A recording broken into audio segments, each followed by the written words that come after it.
the money. That's what I always say. You always follow the money. Yeah. This is Follow the Money with Mitch Moss and Pauly Howard on VSiN. This is the hour on tap. In 15 minutes, we'll update the MLB scoreboard, talk about the games that we have coming up tonight. Bottom of the hour, Tim Benz, longtime Pittsburgh guy. Are they going to sign Aaron Rodgers, or what's the deal there? Here we go, best bets in soccer with Steve Wyss. You can follow him on X. He is at MeatmanSoccer. He is with the Nordic Football Podcast and Because We Win as well. And he is on the Progressive Guest line. Steve, been a minute. Thanks for the time today. As always, we appreciate it. You know, I'm pulling up the story. We do this all the time with you, right? Man City, and it's now into April. So the pessimistic part of me says we're probably not going to get a points deduction now out of this club, which is ridiculous. They are charged with 115 counts of breaking the Prim's financial rules from between 2009 and 2018. I can't believe we're still not talking about it yet, like it's already happened. What's the latest on this from your side of the pond? Well, good day to you guys. And yeah, I kind of owe an apology to the viewers. I did predict that we'd have an outcome, or at least an initial outcome, during the international soccer break, which occurred recently. That hasn't happened. I've got to say, I'm really surprised by it. Even the club itself admitted 6 weeks ago they expected an outcome within a month. So I don't really know what's going on. I did say if we didn't hear anything, then I would be kind of getting a little bit suspicious. We know they've got a top-class legal team off the field. You know, they're probably trying to find every sort of loophole. There's been all sorts of different rumours, suggestions, leaks. We've heard stuff that from as extreme as that Manchester City might get docked points in all of the next 8 seasons to balance things out. Or also, I've even heard some extremities saying they're going to get away with everything. So, look, honestly, now I think my guess is as good as yours, guys, because this has just gone on way too long. I don't know now when we're going to hear an outcome. Man, I even heard over 100-point deduction as well, which this is just lunacy because they came down right away on Nottingham Forest. They came down right away on Everton. The trial ended in December, and nobody wants this. Bettors, Man City, everyone wants to be done with this. Why would you want to get this to drag on and then potentially go into next season as well? Give us the outcome. Just tell us what the penalty is. It's absolutely ridiculous. It's not fair on so many different people. It's not fair on the other teams. It's not fair on the players, the bettors, the fans, everything. It's absolutely ridiculous. It needs to be sorted out because you cannot have... There's not many games left now in the season. It is absurd. I can only think that they're hoping to get away with everything. I mean, that's how these guys sometimes think, that they can get away scot-free without any punishment. That's the only thing I can think of. Well, how about as far as the match Sunday then? What do you think with the total Man U and Man City? I think it's going to be a really poor game. I'm going under 3 Asian goals here, minus 120. So you get a full push if exactly 3 goals are scored. And interestingly, exactly 3 goals have been scored in 7 of the last 8 meetings between the two teams. But we've got to remember, a lot of those meetings were when Manchester City were incredibly dominant. Manchester United were better than they are this season. And both teams had a lot more goals in them then. This now is going to be a really tense and cagey affair. Erling Haaland is probably ruled out for the rest of the season. That's the first bit of news we've got with Manchester City. He might come back for the FA Cup final if they make it that far, but he's ruled out, so that's a huge blow. Manchester City's attack is a little bit powder puff, really. There's not much threat. And Marmoush, I like him, a new signing they had in January, but they're not offering a lot. Manchester United... 5 of their last 8 games have gone under 2.5 goals. 2 of the overs were against Ipswich and Leicester. It doesn't really count because they're so bad. Man City, 4 of their last 5 have gone under 2.5 goals. I think we're pointing towards a tight, cagey game. 2 local rivals from the same city probably don't want to lose against each other, really, if we're being honest. So I think it's a high goal line. Under 3 gives a nice full push, like I said. Minus 120 makes sense to me. This could be like a 1-1 draw. Okay. How about Saturday, Ipswich Town off the big win against the Wolves? You see goals here? I do, because this is absolute make or break now for Ipswich Town. It's life and death. They have to win this game. If they win the game, they will go 6 points behind Wolves. If they lose it, they'll be 12 points behind them, and they're near enough to be relegated. They're not going to make 12 points back. And if it's a draw, there'll be 9 points adrift, that's too much to make up with so little time left. I actually think Ipswich are doomed anyway. I think they'll go down. but they've got to give themselves a fighting chance, and they've got to go for it. So they've got to gamble the entire house here. Everything is on this for them. The wife, the dog, the kids, the lot, Jeez. It's make or break. So when that happens, I think often it can lead to an open game. And, like if it's at a draw, say 1-1 with a few minutes to go, they'll be sending the goalkeeper up and everything. So I think over 2.25 goals. It's just such a low goal line, -117. Ipswich have just one of their last 12 games has contained less than 2 goals, and 8 of their last 12 over 2.5 goals. Wolves are on a really weird run of over-unders. Their last 8 games were over-under, read over-under, over-under, over-under, over-under. So we're sort of on a run where they're due an over again, and I think Ipswich will suck them into a shootout, basically. It's make or break for them. I do think Ipswich might win the game. I also think Ipswich might get a few decisions go their way. I think it would be in the Premier League's interest to keep the relegation scrap alive, and also I don't think it would be a bit harsh if Ipswich had decisions go against them. Yeah, not a bad angle. You don't want anything wrapped up and decided in April. That's interesting. How about an under with West Ham and Bournemouth? Yeah, we're under 2.75 goals here. We've got a team in West Ham, 8 of their last 10 games have gone under 2.5. With Bournemouth, 8 of their last 10 have gone over 2.5. So something's got to give, right? I think it's going to go the way of the under, because West Ham are just really boring under Graham Potter, the new manager, since he's came in.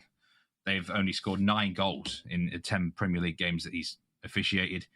Look, his first drill was to improve the defence, so he's done that. But they're not scoring many goals. They've averaged 9.3 shots per game in the Premier League since he's taken over. That's less than the likes of Southampton, Ipswich, Leicester in that period. So they're not offering any goal threat. They had 1 shot on target in midweek against Wolves. They lost that 1-0.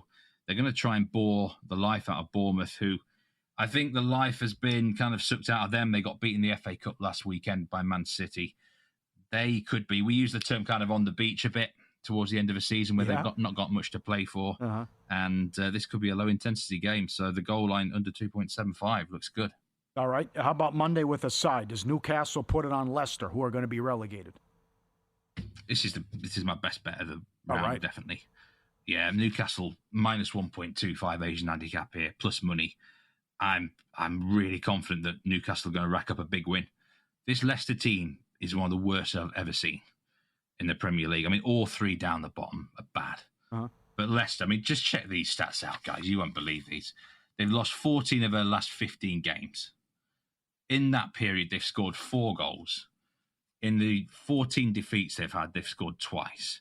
They have now gone 7 games without scoring a goal. That's 670 minutes. 12 of their last 15 defeats have been by 2 goals or more. It's absolutely pathetic. They are shocking. They're so bad. And I think on this Monday night, Newcastle could rack up a big number here. There was a match last year where Newcastle beat a similar type of team, Sheffield United, and it ended 8-0 away. Oh. I'm not saying it's going to be 8-0 again, but I think Newcastle get a big win here. I mean, 7 of Newcastle's last 11 wins have been by 2 goals or more. I'm taking the -1.25 Asian handicap, but you could ladder this, -2 Asian as well, -2.5, because we're looking at blowout City here. There's a massive gulf between the sides, and Leicester are true shambles. Excellent. I give you a lot of credit, Meat Man. You said watch out for Luton Town as well. Remember, you were opposing them in every road match. They finally won a road game against Hull, but they're going to get relegated. So they were in the Prem, got relegated, and in the Championship, they're going to get relegated again. They have the second worst record, second fewest points. Here they're taking on Leeds at home, and it totals 2.5 on Saturday. They're in for a really tense game because both teams need the points for different reasons. Luton are desperate to fight against relegation, and Leeds have just kind of bottled it a bit recently, blown a lot of good positions, and they need the points to go up to the Premier League. I think under 2.5 goals makes a ton of sense here. 9 of the last 11 Luton games have ended under 2.5. Their new manager came in, Matt Bloomfield, and he has improved their defence. I'll say that with Luton. Their defence has improved, but they're not offering much offensively. Leeds' big problem is the goalkeeper. Like, honestly, Leeds' goalkeeper, Meslier, is one of the worst keepers in the top 2 flights of English football. He's so bad that he's actually been dropped for this match. The manager's already announced it. So Leeds' number 2 goalkeeper is going to be in the sticks. He will be an upgrade, though, based on what we've seen of Meslier. So I think that the Leeds defence is going to be more confident with a different goalkeeper behind them. Leeds really need a result here. But Leeds have the best expected goals against in the league. The big problem's been the keeper. He's let in some... at times, I think I could have done better than him. Honestly, he's been awful. Check out his mistakes. It's horrendous. So I think we're going to see a close game. I think Leeds might just nick this, 1-0 and show their quality. But the best bet in this game is the unders. And also the early kickoff. It's an early kickoff on Saturday. We know these championship games have been very low scoring at this kickoff hour. All right. So I'm looking around right now for some books that don't offer the Asian handicap on that Newcastle-Leicester game. Minus 1.5 goals at plus 125, you think? Is that worth it, maybe? Yeah, definitely. This is the sort of match where I don't think they're just going to win. I think they win really well.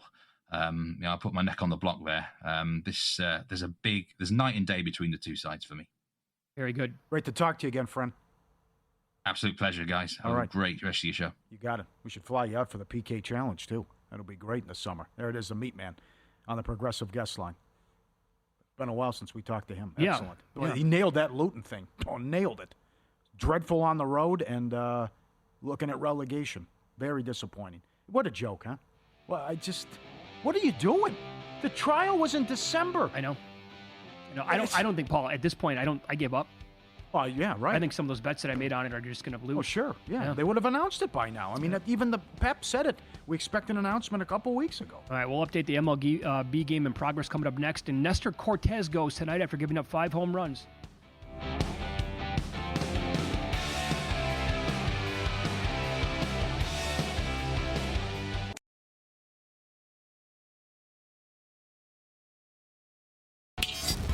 This is Follow the Money on VSiN. Little baseball here, one game in action. Very small card. I'm surprised by this. 1 week into the season, we have to have it's not even a getaway day. Just like teams are getting the day off already. All right. So 5 games overall. And right now in action in Minnesota, Twins and Astros tied at 2 apiece. This is Hunter Brown versus Joe Ryan for the Twins. I took the Astros plus 123 earlier this morning in the game. Joe Ryan so far has allowed 2 home runs. He has 4 strikeouts in the game. Home runs for Houston by Christian Walker and Jeremy Pena. And they went back-to-back. I think it was in the second inning. And Hunter Brown has 4 Ks, and he allowed a leadoff triple in the bottom of the first. And the Twins got some runs. So on the Yurfie-Nerfie, Twins did score in that game in the first inning to cash that ticket. So we'll track that one. I also took a little bit of Yordan Alvarez home run today at a big number. He's got really good numbers against Joe Ryan. And there you go. 2 more runs across for the Astros right now. We're on a little bit of a delay here. So they had runners on second and third. What do you expect out of Nasty Nestor? Not much, man. It was pathetic last time out. And can he get the Reds out? I mean, the Reds back-to-back shutouts here. Lost 1-0 and 1-0 to Texas. The last time that happened would be the 1960 Phillies if they can't score today. Well, but he's going to have to take one for the team too because their bullpen is taxed. That's right. As well. So this is an interesting handicap tonight. Well, I'll throw this by you. I was listening to the fellas prop points today on the way in, and they pointed out that in his first start, Cortez, his fastball velocity was down around 90 and change. And last year, the average fastball velo was 92.5, I think. So down a strong 2 miles an hour. And, is there anything to it? Maybe. As they pointed out, that usually is an indication, there might be an injury coming for the guy. Oh, okay. So this was a good discussion, too, on MLB Network with Jake Peavy and Brian Kenny. Kenny couldn't believe they let him come out for the second inning after he gave up 4 home runs in the first. Terrible decision. Yeah, Peavy's saying let him work out of it early in the season, something, but it's just, I don't know. But this would be wild if he doesn't have anything today and gets lit up and he can't slow down Cincinnati after he gave up 8 earned. I don't bet a lot of home run props. They're tough to cash, I guess, unless you're going to bet Judge and Ohtani every day. But I did take a little bit. Again, I have Alvarez in this game. He's got 3 career off Ryan. And I also did take, just because of Cortez, I mean, he was so bad. What if that's a thing? I want to be on the right side of this. Assuming he doesn't go 5 strong with no earned runs and he strikes out a bunch of guys, I took De La Cruz at plus 490. I tried to put together a same-game parlay with De La Cruz to hit a home run and a stolen base. Right. I can't do it here anywhere. Okay. Wasn't able to find a book that would allow me to do that. So I'm sure that would pay a pretty decent amount tonight. But why not De La Cruz here with the torpedo bat? Yep. I'm going to guess that was, the Rangers, tip of the cap to them, but that's not going to continue the whole time. Especially now you're going to see a major drop-off from going against somebody like Evaldi and Leiter now to Nestor Cortez, who might be completely shot. I don't know, maybe he's shot, right? Could be. Yeah. Yep. Do you expect anything out of Carrasco tonight against a good Arizona team? He was shut down in August. He's got a 6.26 ERA since the start of last year. That's the worst in baseball among 170 pitchers that have thrown at least 150 innings during that span. And he's old. And he's going against Kelly. Maybe Suarez to go deep. Arizona team total. And again, the story of baseball is this division. Giants 5-1. Dodgers 8-0. Padres 7-0. And the Diamondbacks trying to sweep the Yankees, and they were only swept once last year. Well, so the Yankees opened up. This basically was a pick-em. Now the Yankees are touching like $1.20, so they're taking some money. And what you just said, they're trying to avoid the sweep. I don't think you're going to get rich. Maybe I'm wrong on this, but I just don't think it's like a great idea to bet teams trying to avoid the sweep. So, I could not, if it was maybe a different pitcher, I could get behind the Yankees, but I can't get behind Carrasco. How could you? Yep. And Kelly has decent career numbers against the Yankees, although Bellinger has hit him pretty well, 7 of 26 for a .269 batting average, 2 home runs and a couple of doubles. But no, with Carrasco going here in this game, I want nothing to do with the Yankees. And maybe they win 6-1 and they avoid the sweep, but I'm not going to have any money on that side. Opie has 4 hits. They're all home runs. Is that the same as Suarez? Yeah, I believe so. 5 hits, 5 home runs? Yeah. But that was shocking to me what happened last night, what Gallen did to him. Yeah. I will point out, too, Nick Lodolo in that Reds-Brewers game, he has made 4 career starts against Milwaukee, 3.38 ERA. However, he has allowed 5 home runs. The whip is exactly 1 and about 9.5 Ks per 9. 3 of those 4 starts have been in Milwaukee. ERA there is 4, and 4 of the 5 home runs allowed have been in now the old Miller Park, now American Family Field in Milwaukee.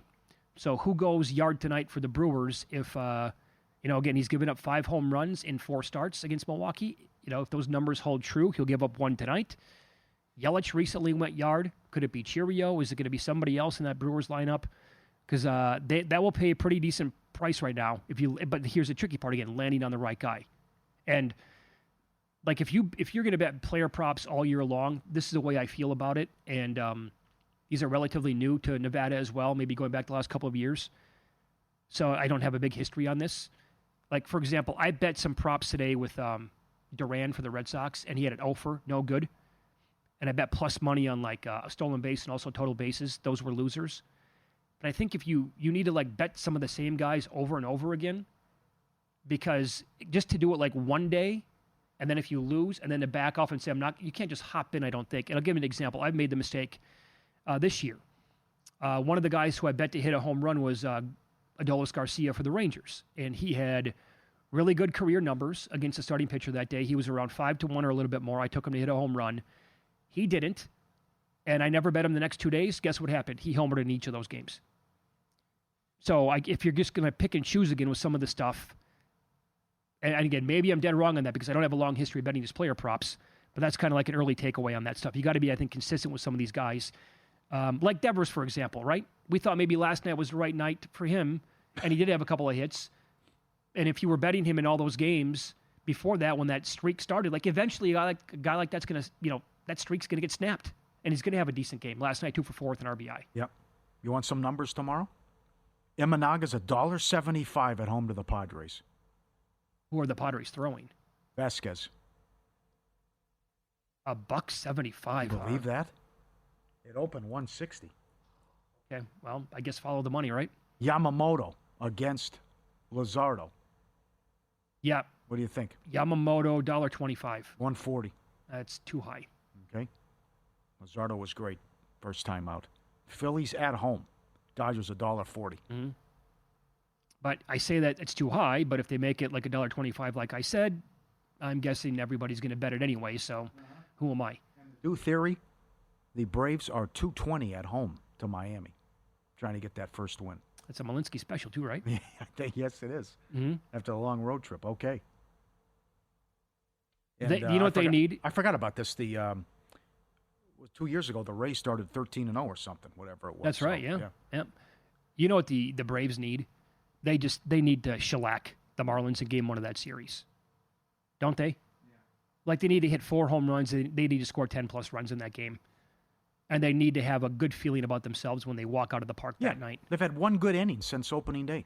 Oh, my God. I mean, because you can't. I mean, Muncy handed them 2 runs. The throwing error, they're going to be out of the inning. That's 200 runs. Then they got a couple, 3 more, but then they did nothing the rest of the game and lost. And other than that, we knew what happened in the first 2 games of that series and how the San Diego series ended. Just nothing. Nothing offensively, listless. So would you say that Dodgers-Phillies to you anyway, must-watch TV this weekend, but would you rank the Padres-Cubs right behind it? Yeah, that's good. Damn good series. Yeah. Yep. Because I think they're for real in this whole division. This is a great start for that division. Yeah, right. Historic what's going on. I can't get enough of this Dodger story. When Chris Massaro was in studio last hour, I mean, he's right. They're going to win 100-plus games this year. And how many of those are going to be by 2 runs or more? Probably a lot. So I just think that the ways that you can maybe build up the old bankroll with that team, and that's another one too. Like if you lose a couple in a row with the Dodgers, if they go on a 2 or 3 game losing streak, it's not going to last that long. Again, I think a sportsbook put up longest losing streak of the year for the Dodgers at 5.5. Are they going to have a 6-game losing streak? I don't see that. No, not with that rotation. If they stay healthy? Yeah, right. No. And then what May did after all that time off, put your skills to the test in the Hoops and Horses Pick'em Challenge, brought to you by our friends at First Bet. Sign up for free to play at vsin.com/hoopsandhorses. Make your picks for Saturday's marquee horse races and basketball matchups. Top pickers will receive a First Bet voucher you can use to bet the upcoming races on First Bet, including the Derby on May 3rd. From the hardwood to the home stretch, play now. vsin.com/hoopsandhorses. vsin.com/hoopsandhorses. We'll talk NFL up next. Tim Benz joins the program, specifically the Pittsburgh Steelers and the potential of adding quarterback Aaron Rodgers. We'll ask him to put a number on it. Is it 50-50, 75-25, closer to a done deal? That's coming up next here on VSiN.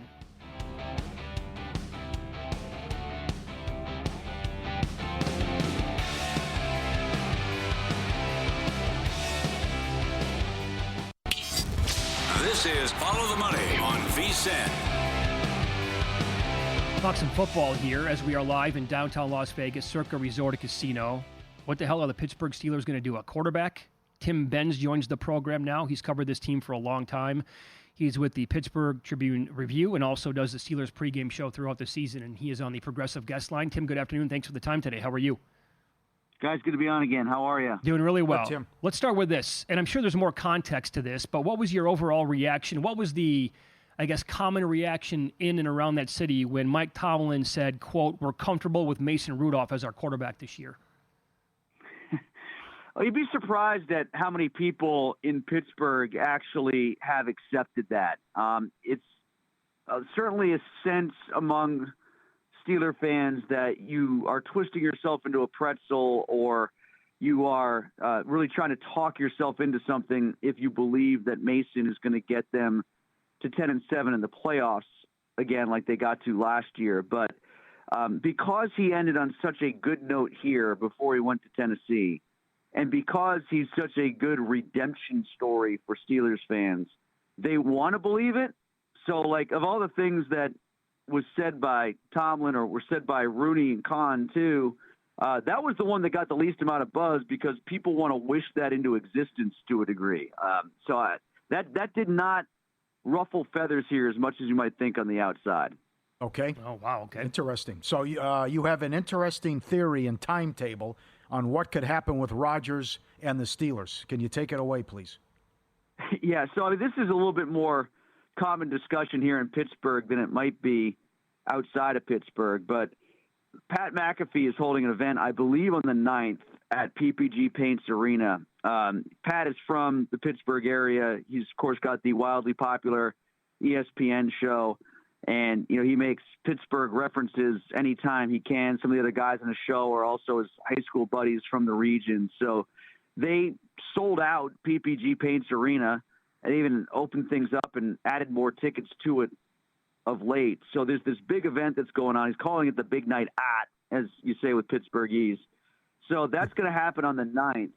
My theory has always been, ever since he announced that date, since Rodgers is on that show every week and they're so tight, my theory has always been that late this week, I thought it might have even happened by now, but late this week, over the weekend, or maybe Monday or Tuesday, the Rodgers signing is officially announced by the team, and then Rodgers appears for the first time in public as a Steeler at that event. Wow. That's strong. Okay, go ahead. Yeah, so that would be Wednesday, basically. That feels, and if it's not Wednesday, then I guess the next drop-dead date is the way they were talking, the Monday before the draft, because that's kind of when they go into full lockdown draft mode in Pittsburgh. And if it doesn't happen there, then I'd start looking, that Monday after the draft, because we'll know exactly what quarterbacks they do or don't have, and if they need to bring in another arm or what arm needs to move out so Rodgers can come in. So it's sort of a sliding deadline, but then again, that's what Tomlin gave us. He basically said it could be any time before July, but I don't think that Rodgers, as narcissistic as he is, I don't think he wants to get off on this immediately bad foot and just announce his own signing on McAfee without the team doing it first. So, we were joking today on the air, what a classic Steelers move it would be at 4:11 p.m. tomorrow before first pitch of Pirates-Yankees on opening day. Aaron Rodgers is a Steeler. The ultimate Friday news dump on opening day for the Pirates against the Yankees. And then, let it simmer, let it marinate, let people get used to the idea, let it wash over you, bask in it for a while. And then Aaron walks out in his black and gold number 8 and sits down with McAfee for 20 minutes and tells us how the world is flat. And then, tells us to look forward to next year at Acrisure Stadium. Yeah. Are you everything you're hearing that they're right there on money too? Well, I had heard that for weeks. I mean, there's never been a blip about money over the past couple weeks. Ever since it became clear it was Pittsburgh or bust. Pelissero had the report that they've come to terms, and it's just a matter of Aaron deciding if he wants to be here, and that's why they had the 6 and there's that one report where they met for 6 hours here in Pittsburgh, and money was hardly discussed. So then I heard Diana Rossini today on Colin Cowherd's show suggesting that they might not be near the number, and when Geno Smith gets this huge deal today, people keep saying, well, what's really going to change between the draft and training camp? Well, crap like that. So if there's a deal that's not done, if there's a deal that's still out there and the marketplace keeps changing, then something like that could become a variable. And if it's not signed until it's signed, and apparently it's not signed. Follow the money here on VSiN, the Sports Betting Network. Tim Benz, our guest. He's on the Progressive Guest Line. He's covered the Steelers for a long time. He does the Steelers pregame show. He's also with the Pittsburgh Tribune Review. So what does that do for you overall? You're going to love covering them, by the way.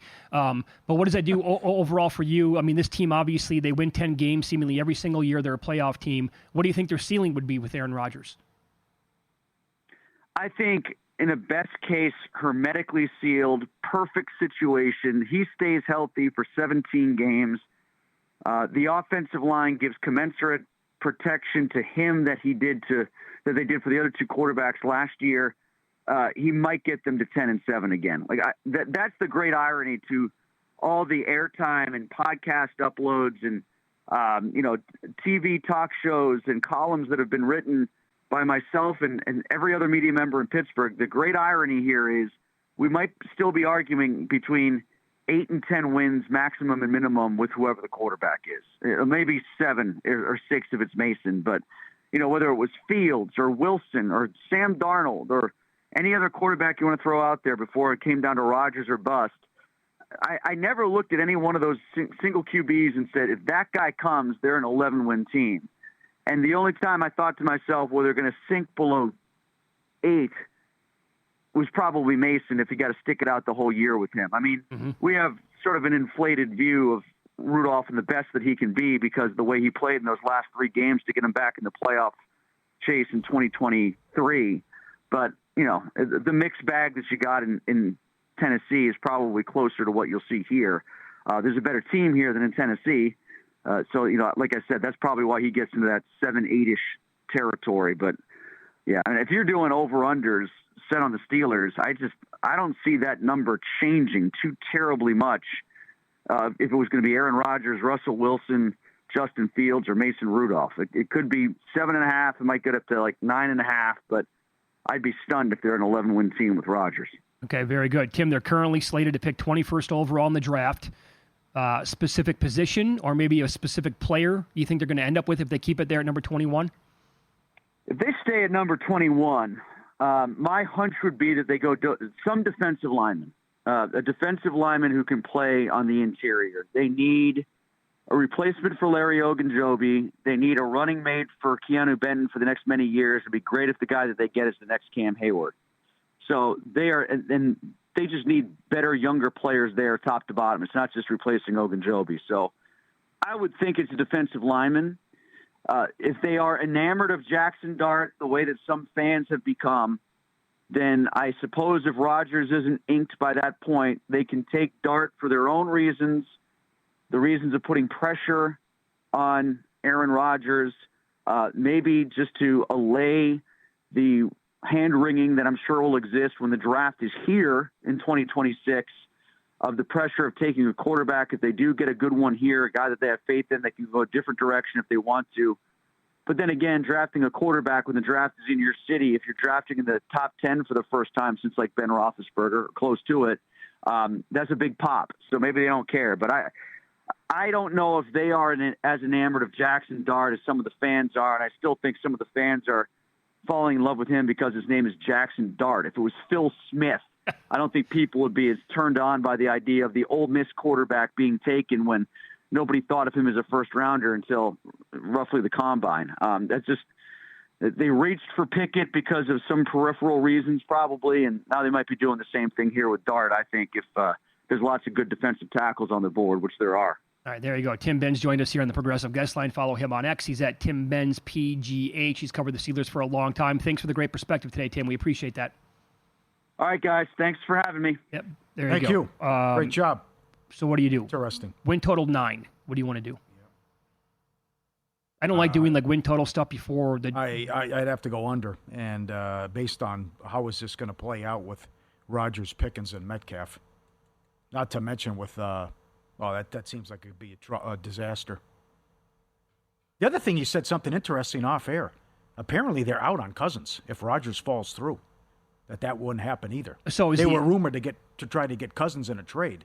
And maybe that's just going to be Cleveland now as well. And then Steeler fans would love it if Cleveland's going to go with Pickett as their quarterback.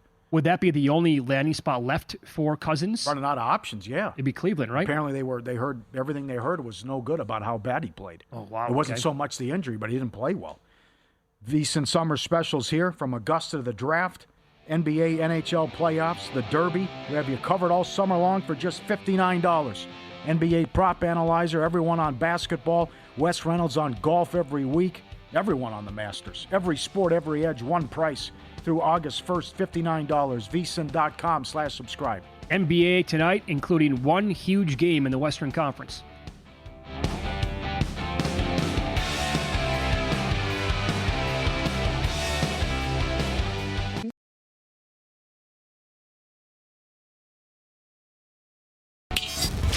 This is Follow the Money on VSiN. Anyway, slice it, really, it's a big game tonight in the NBA. The Huge. Western Conference, potentially what could happen for the playoff seeding. If this is a first-round matchup, to me, that's super juicy because at least we're going to get Warriors-Lakers that way rather than potentially not getting it at all. But the Lakers are a very small favorite at home tonight against the Golden State Warriors, who they've been playing great basketball since they acquired Jimmy Butler. However, the Lakers, now again, these two teams are completely different than what they were earlier in the season.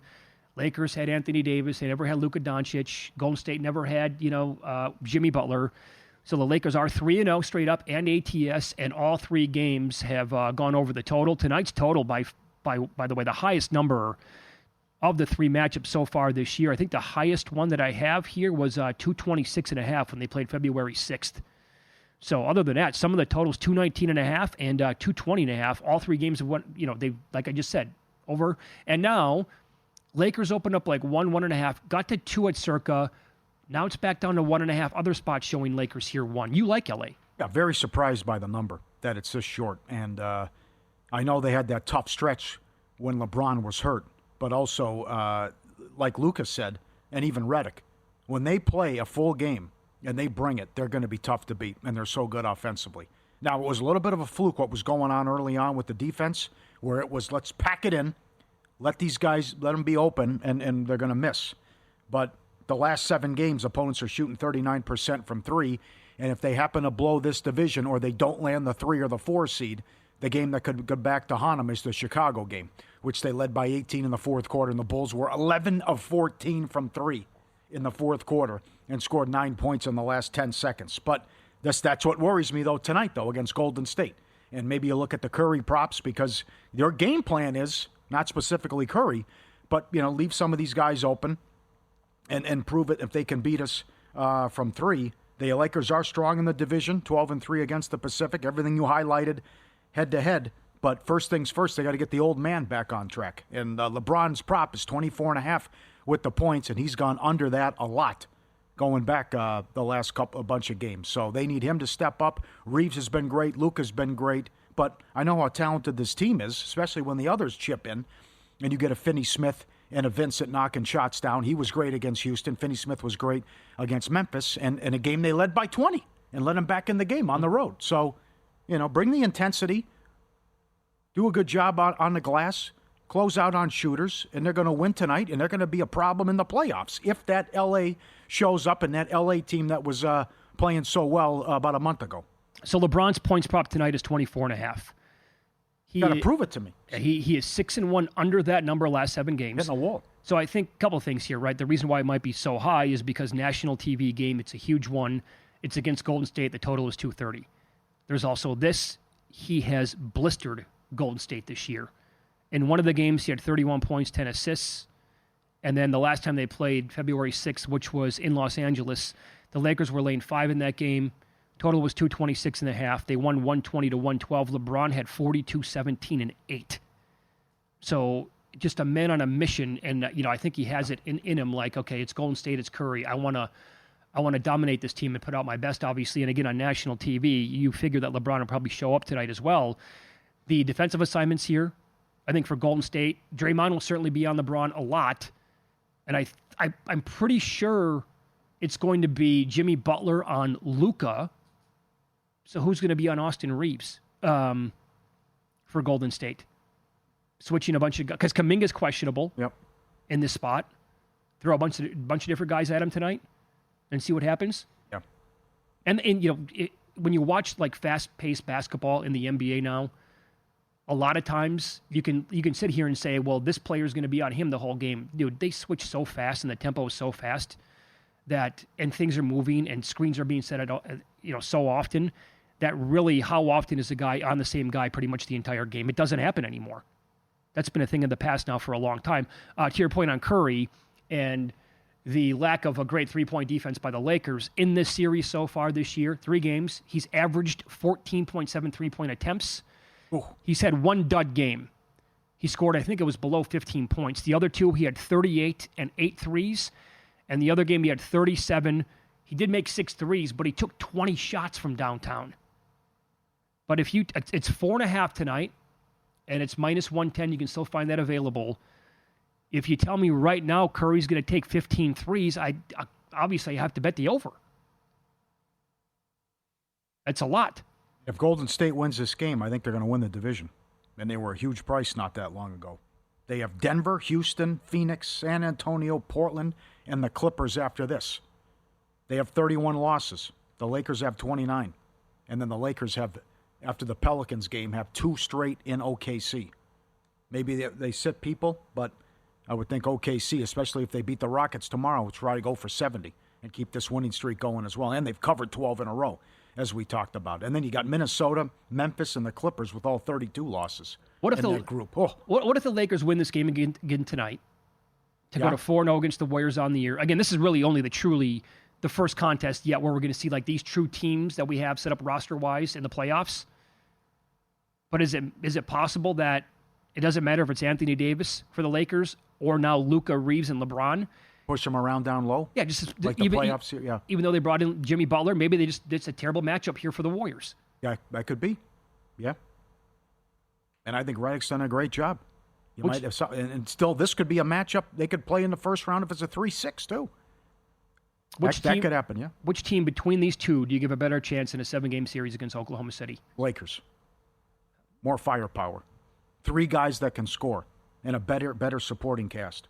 Yeah, because you're gonna have to score against that team, obviously. Yep. And I don't know how many guys outside of Curry will consistently be able to go for you're gonna need 30. Okay, he'll give it to you. Number 1 defense, right? Sure. And plus, you got to go with the Dortcher chamber too, and you can stick some on him, and he'll shut that guy down as well. Mm-hmm. But you just saw the run that Reeves has been on, and with Luka and LeBron, that's a lot of guys that can beat you, and a lot of guys who can win a game for you. Period. I'm telling you, I think the most dangerous team in the Western Conference to Oklahoma City. They're also in action tonight. They're not named the Lakers. They're not named the Warriors. It's Minnesota. Oh, you're still on it. I am. That said, you watch what happens tonight. They are laying a massive number against the Nets. Uh-huh. Watch him lose this game. So Massaro brought this up during the break about when you get into a big-time city early and are you out. Because I really like Memphis because they haven't won a game yet with the interim coach, and Miami's on a back-to-back and coming off who knows, maybe Memphis was out all night at the club.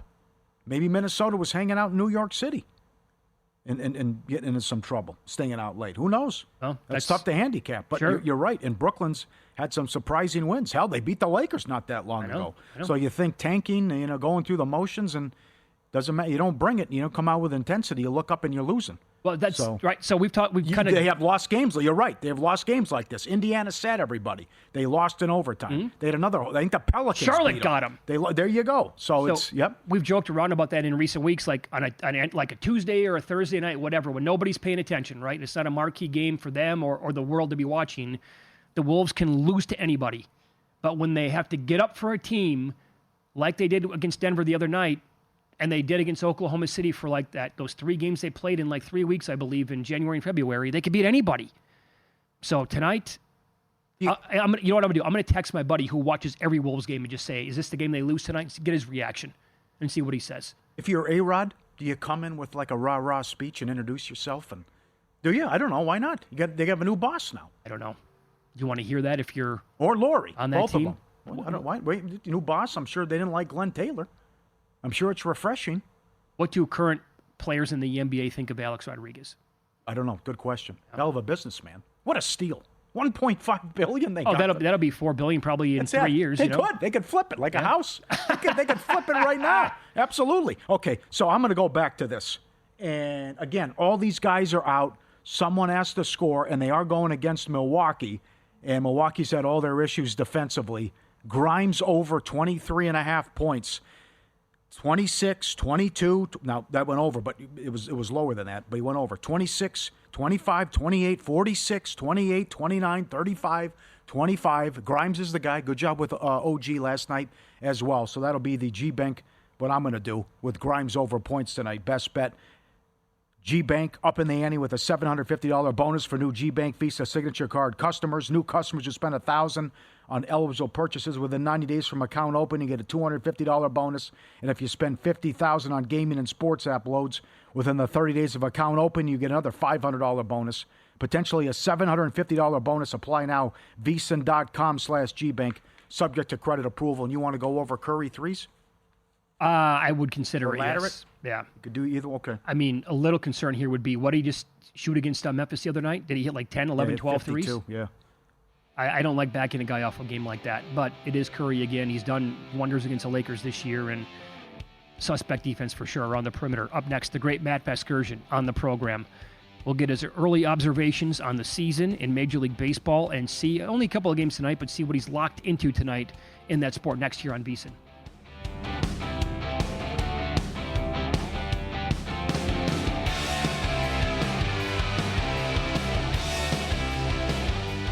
With so many options, why choose Arizona State University? For me, the only online option was ASU because of the quality. Their faculty was really involved with their students and care about your personal journey. The dedication to my personal development from my professors, that's been extremely valuable to me.